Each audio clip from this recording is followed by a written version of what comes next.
નમસ્કાર બાળકો, આ પ્રકરણનો છેલ્લો ટોપિક હાઇડ્રોજન બંધ. સૌથી પહેલા હાઇડ્રોજન બંધ શું છે એ બધી વાત પછી કેવા પ્રકારના અણુમાં રચાય વ્યાખ્યા પછી આપીશ. અણુમાં શક્ય છે.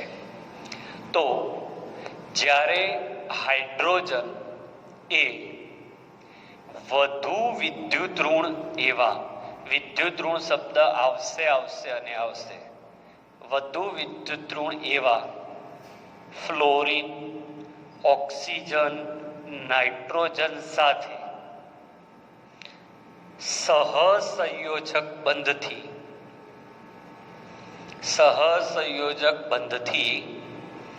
જોડાય. એટલે કે કયા ઉદાહરણ થયા? હાઇડ્રોજન ફ્લોરિન સાથે જોડાય તો કયો બંધ બન્યો કહેવાય? HF. હાઇડ્રોજન ઓક્સિજન સાથે જોડાય તો કયો બંધ થયો? H2O. અને નાઇટ્રોજન સાથે જોડાય તો NH3. બરાબર. હાઇડ્રોજન બંધ બનાવતા અણુઓ કયા? હજી વાતને સમજો, ઉતાવળ ના કરતા. જોડાય. હવે આ અણુઓની અંદર હોય શું તો સમજી લો કે હું HF ની વાત કરું તો H અને F માં વધુ વિદ્યુત ઋણ કોણ? તો F. એટલે આના પર આંશિક ઋણભાર ઉત્પન્ન થાય અને આના પર આંશિક ધનભાર ઉત્પન્ન થાય. હવે હાઇડ્રોજન બંધની માહિતી આપું. વ્યાખ્યા પછી હો, પહેલા ઉદાહરણ પછી જ વ્યાખ્યા બનશે. તો અહીંયા HF, બીજો અણુ HF, ત્રીજો અણુ HF, minus delta plus delta. આ તો બધા જ જાણે છે આ કોન્સેપ્ટ. તો જે વધુ વિદ્યુત ઋણ હોય એ માઇનસ ડેલ્ટા અને ઓછો વિદ્યુત ઋણ હોય પ્લસ ડેલ્ટા. આવા અણુઓને આપણે કયા અણુઓ કહેતા હોઈએ છીએ એ પણ મેં આગળ ચલાવેલું છે. ધ્રુવીય અણુઓ કહેવાય. કયા અણુઓ કહેવાતા હોય છે બાળકો? ધ્રુવીય અણુ. ઓકે. તો ધ્રુવીય અણુની અંદર આ પ્રકારના અણુ રચાય છે. હવે હું જે વાત કરવાનો છું એ હાઇડ્રોજન બંધ પર વાત કરવાનો છું. તો અહીંયા શું થાય તો એક અણુનો આંશિક ધનભારિત હાઇડ્રોજન, આંશિક ધનભારિત હાઇડ્રોજન એ અન્ય અણુના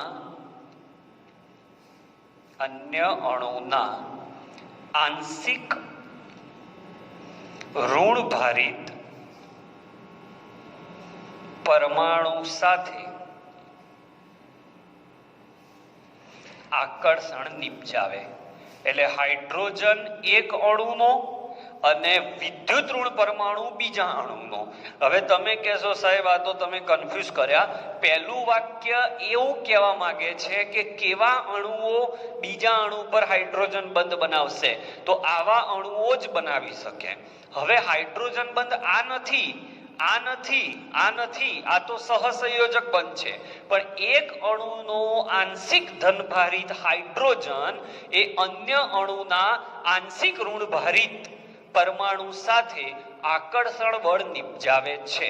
એટલે હું અહીંયા જે દોરું છું એ ધ્યાનથી જોજો. અહીંયા જે રચાયો આ ડોટ વાળો આ જે બંધ રચ્યો એ હાઇડ્રોજન બંધ. અને હાઇડ્રોજન બંધની સંજ્ઞા છે ડોટ ડોટ ડોટ ડોટ.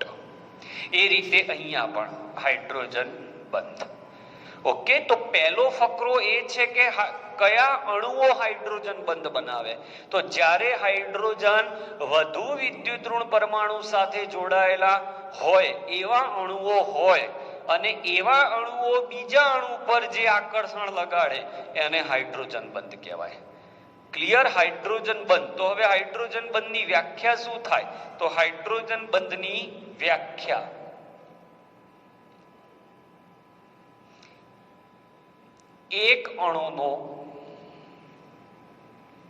એક અણુમાં રહેલો આંશિક ધનભારિત હાઇડ્રોજન એ બીજા અણુના આંશિક ઋણભારિત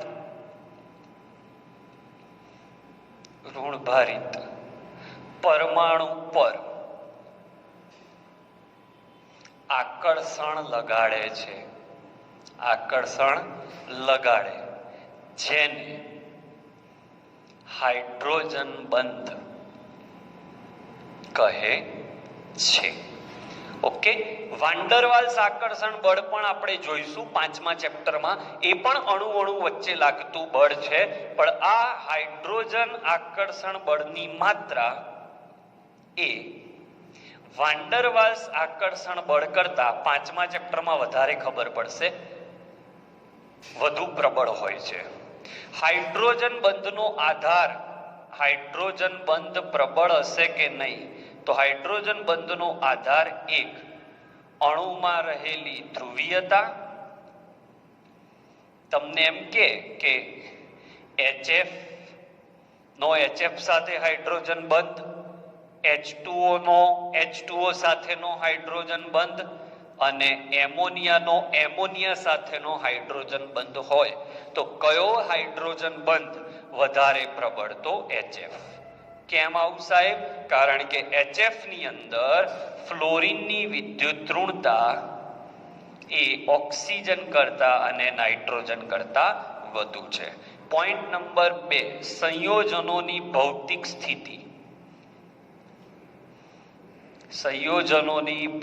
સ્થિતિ. તો તમને પાણી આપે, H2O આપે ને H2O આપે, પણ આ સોલિડ હોય, આ લિક્વિડ હોય અને આ ગેસ હોય. એટલે કે આ બરફ હોય, આ પાણી હોય અને આ વરાળ હોય. તો બરફનું બરફ ઉપર હાઇડ્રોજન બંધ પ્રબળ, પાણીનું પાણી પર હાઇડ્રોજન બંધ ગેસ કરતા પ્રબળ. એટલે ભૌતિક સ્થિતિની અંદર સોલિડ, લિક્વિડ અને ગેસ જોવામાં આવે છે. તો હાઇડ્રોજન બંધ એટલે શું? હાઇડ્રોજન બંધની પ્રબળતા. હજી ટોપિક લાંબો છે, ધીમે ધીમે આપણે ભણીશું. આના ઉદાહરણ હું દોરીને બતાવું છું. એક આપણે દોરી લીધો છે HF. આટલાનો સ્ક્રીનશોટ લઈ લો, પછી આગળ વધીએ આપણે.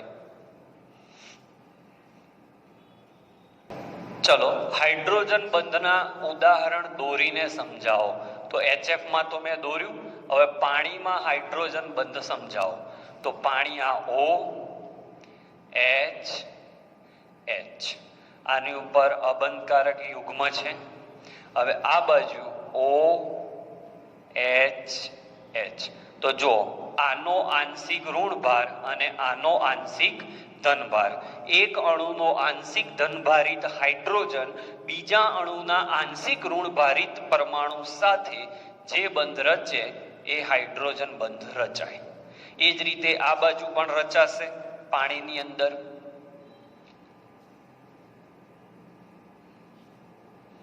ફરીથી આંશિક ઋણભારિત, આંશિક ધનભારિત. તો અહીંયા પણ તમારી સામે હાઇડ્રોજન બંધ રચાય. એ રીતે અહીંયા એક પાણીનો અણુ આ રીતે આવે, તો આ માઇનસ ડેલ્ટા, આ પ્લસ ડેલ્ટા અને આ પ્લસ. વધુ વિદ્યુત ઋણ હોય માઇનસ ડેલ્ટા, ઓછો વિદ્યુત ઋણ હોય પ્લસ ડેલ્ટા. એટલે વિદ્યુત ઋણતાનો કોન્સેપ્ટ ના આવડે તો કેમિસ્ટ્રી નહીં આવડે. તો અહીંયા પણ હાઇડ્રોજન બંધ રચાય. એવી રીતે ફરીથી H અહીંયા આવે, ફરીથી અહીંયા, તો અહીંયા પણ હાઇડ્રોજન બંધ રચાય. એટલે પાણીમાં હાઇડ્રોજન બંધ હોવાથી જ, પાણીમાં હાઇડ્રોજન બંધ હોવાથી તેના ઉત્કલન બિંદુ ઘણા ઊંચા છે. એટલે પાણીને ઉકાળવું થોડું મુશ્કેલ છે. અને ઉત્કલન બિંદુ ઊંચા હોવાથી જ પૃથ્વી પર સામાન્ય તાપમાને પાણી ટકે છે. નહીં તો પાણીમાં જો હાઇડ્રોજન બંધ ના હોત બાળકો તો એ સરળતાથી ઉકળી જાત. આ અણુ અને આ અણુ વચ્ચે હાઇડ્રોજન બંધ ના હોત તો આ અણુનો સાથ છોડી દેત, અને સાથ છોડી દેત તો એ સરળતાથી હવામાં જતો રહેત, તો પાણી મળે નહીં. તો આ હાઇડ્રોજન બંધની ઉપયોગિતા પણ કહી શકાય. દવાની અસરકારકતા આપણા શરીરમાં હાઇડ્રોજન બંધના લીધે જ વધે છે.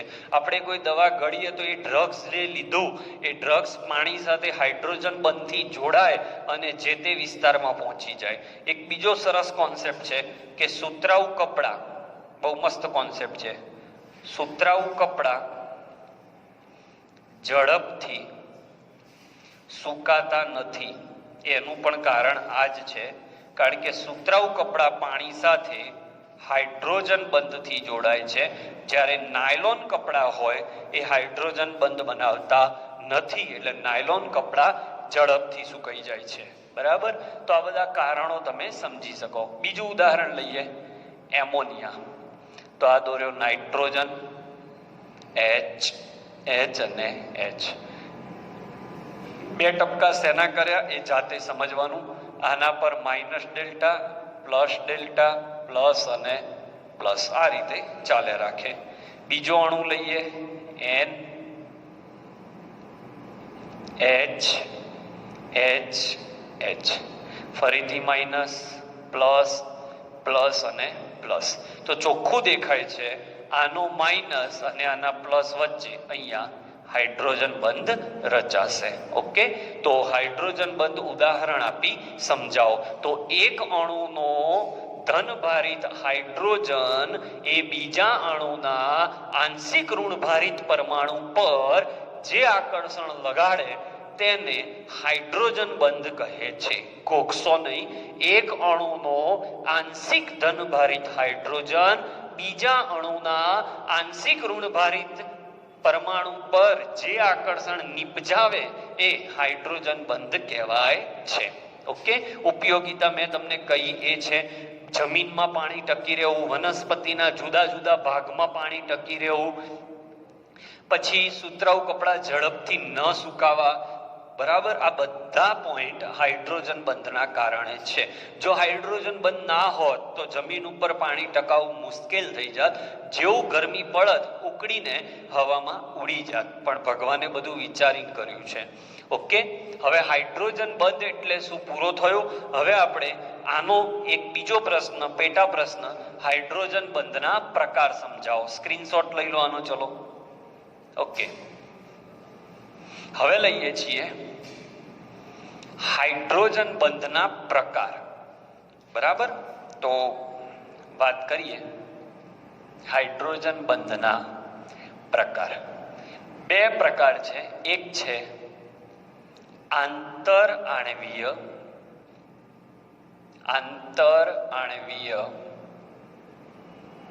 હાઇડ્રોજન બંધ. આંતર આણ્વીય હાઇડ્રોજન બંધ એટલે શું? તો બે અણુ વચ્ચે રચાતા હાઇડ્રોજન બંધ. જેમ કે મિથેનોલ. તો આ મિથેનોલ લો તો આ રીતે લખાય. ઓકે, આ માઇનસ ડેલ્ટા, આ પ્લસ ડેલ્ટા. હવે અહીંયા મિથેનોલનો બીજો અણુ લો તો આ પ્લસ ડેલ્ટા.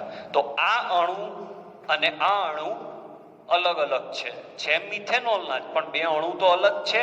તો આમની વચ્ચે જે રચાય એ તમારો આંતર આણ્વીય હાઇડ્રોજન બંધ કહેવાય છે. બરાબર? આ બંધ અન્ય ઘણા બધા અણુઓમાં રચાય. ફિનોલ. તો જો આ OH ફિનોલ છે. આગળ જે ત્રણ દોર્યા હતા ને એ ત્રણે ત્રણ પણ શું હતા? એ જ હતા. તો આ પણ તમારો હાઇડ્રોજન બંધ છે ફિનોલમાં.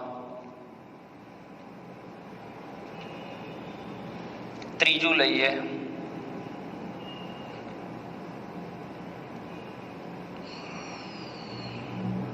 અહીંયા OH, અહીંયા NO2 પેરાનાઇટ્રોફિનોલ કહેવાય, અને પેરાનાઇટ્રોફિનોલ આપણે ઓર્ગેનિક શીખીશું એમાં આવશે. તો અહીંયા આનો ઓક્સિજન આ બાજુ વિચારીએ અહીંયા, અને આનો H આ બાજુ વિચારીએ અહીંયા. તો આ બંધ આંતર આણ્વીય હાઇડ્રોજન બંધ કહેવાય. અણુ અણુ વચ્ચે રચાતા હાઇડ્રોજન બંધને આંતર આણ્વીય હાઇડ્રોજન બંધ કહેવાય. આનું નામ હું લખી દઉં, પેરાનાઇટ્રોફિનોલ. હવે 2 નંબર, આંતઃ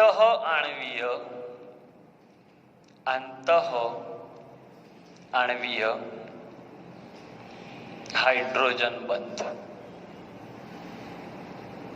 તો આંતઃ આણ્વીય હાઇડ્રોજન બંધ શું છે? તો આમાં એક જ અણુના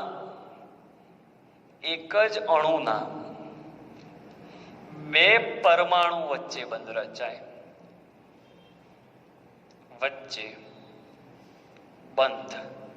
રચાય, જેમ કે જુઓ, ઇથિલિન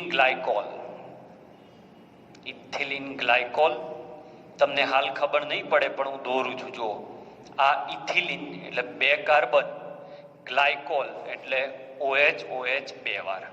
તો અહીંયા તમે જોશો તો આ એક જ અણુ છે, બીજા અણુની જરૂર જ નથી. એક જ અણુની ઉપર અહીંયા માઇનસ ડેલ્ટા ને અહીંયા પ્લસ ડેલ્ટા, તો એક જ અણુના 2 પરમાણુ છે. જ્યારે અહીંયા શું હતા, આ અણુ અલગ અને આ અણુ અલગ. એક જ અણુના 2 પરમાણુ વચ્ચે જે બંધ રચાય એ આંતઃ હાઇડ્રોજન બંધ કહેવાય. બરાબર. ઇથિલિન ગ્લાયકોલનું બીજું નામ છે ઇથેન 1,2-ડાયોલ. બરાબર. એવી રીતે ગ્લિસરોલ લો, તો ગ્લિસરોલમાં આ વસ્તુ 3 વાર હોય, OH સમૂહ આ રીતે.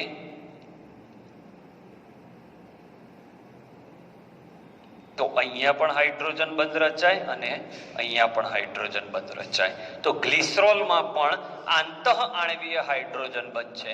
પછી ઓર્થો નાઇટ્રોફિનોલની વાત કરું તો ઓર્થો નાઇટ્રોફિનોલ એટલે શું? તો આ રીતે આવશે, આ OH અને અહીંયા આવશે નાઇટ્રો. તો અહીંયા જે બંધ રચાયો આંતઃ, ઓકે. અને મોસ્ટ આઈએમપી વાક્ય કે આંતર આણ્વીય હાઇડ્રોજન બંધ એ આંતઃ આણ્વીય હાઇડ્રોજન બંધ કરતા પ્રબળ હોય છે. કેમ? કારણ કે આમાં હાઇડ્રોજન બંધની સંખ્યા વધારે હોય છે, આમાં હાઇડ્રોજન બંધની સંખ્યા ઓછી હોય. જો ઓર્થોનાઇટ્રોફિનોલમાં 1 જ બન્યો, જ્યારે પેરાનાઇટ્રોફિનોલમાં 2 બન્યા. એટલે કહી શકાય કે પેરાનાઇટ્રોફિનોલનું ઉત્કલન બિંદુ ઓર્થોનાઇટ્રોફિનોલ કરતા વધુ છે. સમજાવો. તો કારણ આ જ આવશે કે પેરાનાઇટ્રોફિનોલમાં આંતર આણ્વીય હાઇડ્રોજન બંધ છે, જ્યારે ઓર્થોનાઇટ્રોફિનોલમાં આંતઃ હાઇડ્રોજન બંધ છે. તો આંતર આણ્વીય હાઇડ્રોજન બંધ એ વધારે પ્રબળ હોય છે. આ સાથે ચેપ્ટર અહીંયા પૂરું થાય છે. આ જે હાઇડ્રોજન બંધ છે એ 12મામાં મિનિમમ 13 થી 14 વાર આવશે. આનો આ બહુ જ સહેલો છે. આંતર, બરાબર, એટલે 2 અણુ જુદા, આંતઃ એટલે અંદર જ. એક જ અણુના 2 પરમાણુ વચ્ચે આંતઃ, અને જુદા જુદા અણુ હોય તો આંતર. સંયોજન એક જ, સંયોજન મિથેનોલ પણ એના 2 અણુ, જ્યારે અહીંયા એક જ અણુના 2 પરમાણુ વચ્ચે.